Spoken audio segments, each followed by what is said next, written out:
It's clear that in the last few years, the animation style of Spider-Man Into the Spider-Verse has inspired other studios, like for example we saw DreamWorks and Puss in Boots for Last Wish. And now we have what some people are calling the Turtleverse with Teenage Mutant Ninja Turtles Mutant Mayhem.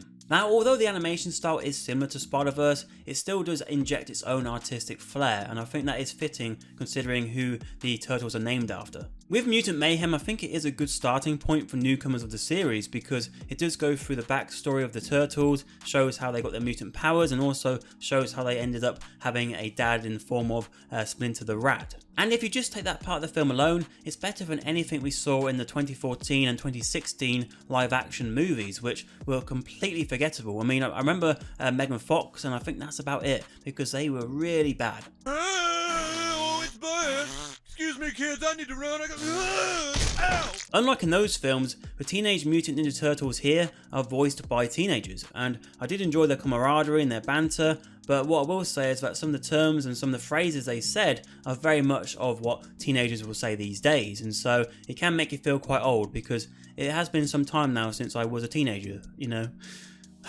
quite some time. Future's now, old man. But fair play to the film because it is well prepared. It knows it's dealing with a long running franchise and it knows it's going to attract adult viewers, and what we do have is a good balance of new and old. And so for every reference about modern culture, we get a gecko on a skateboard, for example, and that's also echoed in the soundtrack as well, which is a great soundtrack, by the way, by Trent Reznor and Atticus Ross. The film is directed by Jeff Rowe, who also directed The Mitchells vs. the Machines from a couple of years back. I've not watched that personally, but I have heard some great things about it though, so I will have to check that one out. The film also has a heavy involvement from Seth Rogen, who voices Bebop, and he also is a writer and producer for the film. And in recent years, he's been as busy off screen as he is on screen with work on The Boys as well as Invincible. And on Mutant Mayhem, he has left his comedic print on it because there are certain jokes which are very Seth Rogen type of comedy. The story is pretty straightforward. We have the Turtles going around at night in the city, causing mischief and eating pizza,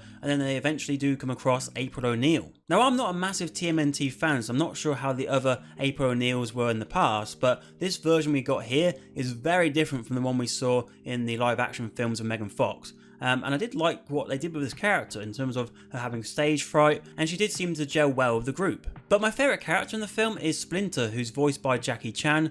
He's an overprotective father, but he's also a badass. And just on the voice work, it was pretty solid across the board because we had some big name actors in this film, but they actually do put on voices for their characters. They're not just turning up and doing their own normal voice. Like for example, Paul Rudd as Mondo Gecko, I didn't even recognise his voice. However, someone's voice I did recognise but still worked very well was Ice Cube as the film's villain, Superfly. In simple terms, his aim is to take over the world, so it's very much like you would see on any Saturday morning cartoon, but Ice Cube has fun with the character and there are parallels between the good guys and the bad guys. The final act was drawn out a tad and I was ready to leave, and so I wasn't as invested in this film as say Beyond the Spider-Verse earlier this year, where I was craving more.